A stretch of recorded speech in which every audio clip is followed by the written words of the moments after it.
Seven সিস্টারকে যদি অক্ষ রাখতে চান, নতুন করে বাংলাদেশিদেরকে নিয়ে ভাবতে হবে, বাংলাদেশিদেরকে নিয়ে ভাবতে হবে, আমাদেরকে নিয়ে ভাবতে হবে।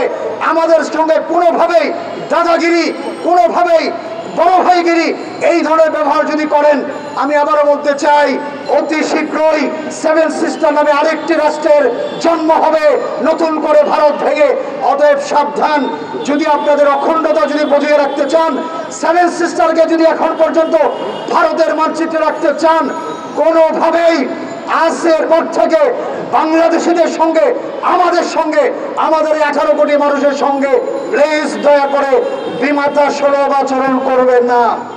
গত 5 তারিখে, গত 5 অগস্ট একটি গণ অভ্যুত্থানের মাধ্যমে আমরা একটি স্বৈরাচারী সরকারকে আমরা তাদেরকে যখন পতন ঘটিয়েছি, সেই পতনের সবচেয়ে প্রথম যে পরাজয় হয়েছে সেটি হচ্ছে ভারতের পরাজয় হয়েছে।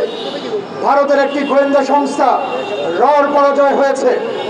আপনারা দেখবেন যে তার প্রমাণ আপনারা লক্ষ্য করেছেন যে 5 আগস্ট যখন আমরা একটি ফ্যাসিস্ট সরকারকে আমরা বাংলাদেশ থেকে হটিয়েছি, একটি ডায়নাকে, একটি ডাইনিকে, একটি মনস্টার, একটি অ্যানিমেল, আমরা একটি বাংলাদেশ থেকে একটি বড় একটি পাথরকে আমরা সরিয়েছি।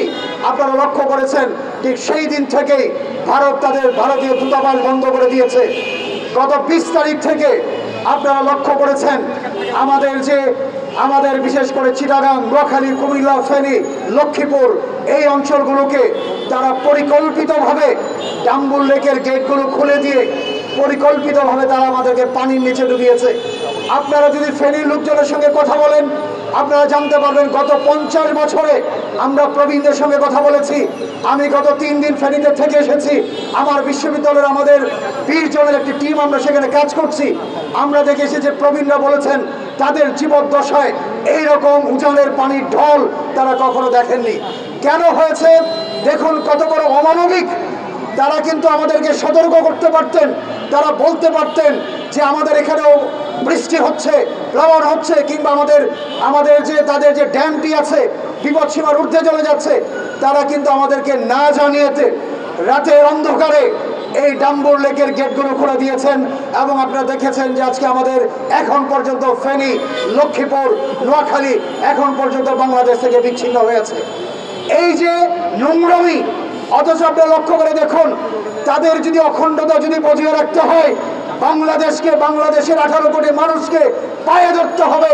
কারণ তাদের যে সেভেন সিস্টার যদি এইভাবে চলতে থাকে, স্পষ্ট করে আজকের এই বিক্ষোভ সমাবেশ থেকে বলতে চাই, আমরা যে প্রজন্মটি এখন আছি, আপনারা দেখেছেন বাংলাদেশের তরুণ প্রজন্ম কি না করতে পারে গোটা বিশ্বকে দেখিয়েছি আমরা। আমাদেরকে অনুকরণ করে আজকে কলকাতায় বিক্ষোভ চলছে, করাচিতে বিক্ষোভ চলছে, এবং আপনারা দেখবেন অতি শীঘ্রই কলকাতাতেও কিন্তু মুখ্যমন্ত্রীর পদত্যাগ চেয়েছে। আমাদের কাছ থেকে শিক্ষা নেয়, পাকিস্তানে আন্দোলন চলছে, আমাদের কাছ থেকে শিক্ষা নেয়। অতএব এই প্রজন্মকে যদি আপনারা কোনোভাবে তাবেদার বানিয়ে রাখতে চান, গোলাম বানিয়ে রাখতে চান, দাস বানিয়ে রাখতে চান, ভুল করছেন ভারত। আপনারা মনে রাখবেন যে আপনাদের যে সেভেন সিস্টারকে যদি অক্ষ রাখতে চান, নতুন করে বাংলাদেশিদেরকে নিয়ে ভাবতে হবে, বাংলাদেশিদেরকে নিয়ে ভাবতে হবে, আমাদেরকে নিয়ে ভাবতে হবে। আমাদের সঙ্গে কোনোভাবেই দাদাগিরি, কোনোভাবেই বড় ভাইগিরি এই ধরনের ব্যবহার যদি করেন, আমি আবারও বলতে চাই অতি শীঘ্রই সেভেন সিস্টার নামে আরেকটি রাষ্ট্রের জন্ম হবে নতুন করে ভারত ভেঙে। অতএব সাবধান, যদি আপনাদের অখণ্ডতা যদি বজিয়ে রাখতে চান, সেভেন সিস্টারকে যদি এখন পর্যন্ত ভারতের মানচিত্রে রাখতে চান, কোনোভাবেই আজকের পর থেকে বাংলাদেশিদের সঙ্গে, আমাদের 18 কোটি মানুষের সঙ্গে প্লিজ দয়া করে বিমাতা সুলভ আচরণ করবেন না। 54টি নদীতে আপনারা ভাগ দিয়েছেন। এই বাঁধের কারণে বাংলাদেশের প্রত্যেকটা নদী আজকে খালে পরিণত হয়েছে। নদীগুলো নাব্যতা হারিয়েছে, গতিপথ হারিয়েছে, গভীরতা হারিয়েছে, প্রশস্ততা হারিয়েছে, চর জেগেছে, পলি জমেছে। আজকে যদি আপনারা এই বাঁধগুলো না দিতেন, নদীর মতো করে চলতো, এই পানি, এই প্লাবনের পানি প্রত্যেকটা নদী দিয়ে, এই 54টি নদী দিয়ে আজকে আমাদের বঙ্গোপসাগরে গিয়ে পতিত হতো, কোথাও বন্যার সৃষ্টি হতো না। আপনারা বাদ দিয়েছেন নিজের স্বার্থের জন্য, কলকাতা বন্দরকে রক্ষা করার জন্য ফারাক্কা দিয়েছেন, কৃষিকাজের জন্য বাদ দিয়েছেন। সব মিলে প্রায় 3000-এর মতো বাঁধ আছে এই 54টি নদীর বিভিন্ন জায়গায়। এইভাবে আপনারা পেরেছেন, কারণ আপনাদের একটি বাংলাদেশ কখনোই আপনাদের বন্ধু ছিল না। আপনাদের বন্ধু ছিল একটি গোলাম সরকার। এই আওয়ামী লীগ সরকার আপনাদের একটি গোলাম সরকার, একটি তাবেদার সরকার। তাদেরকে আপনাদের চাটুকার বানিয়েছেন, দাস বানিয়েছেন, কৃতদাস বানিয়েছেন এবং তাদের মাধ্যমে সমস্ত কিছু আপনারা অর্জন করেছেন।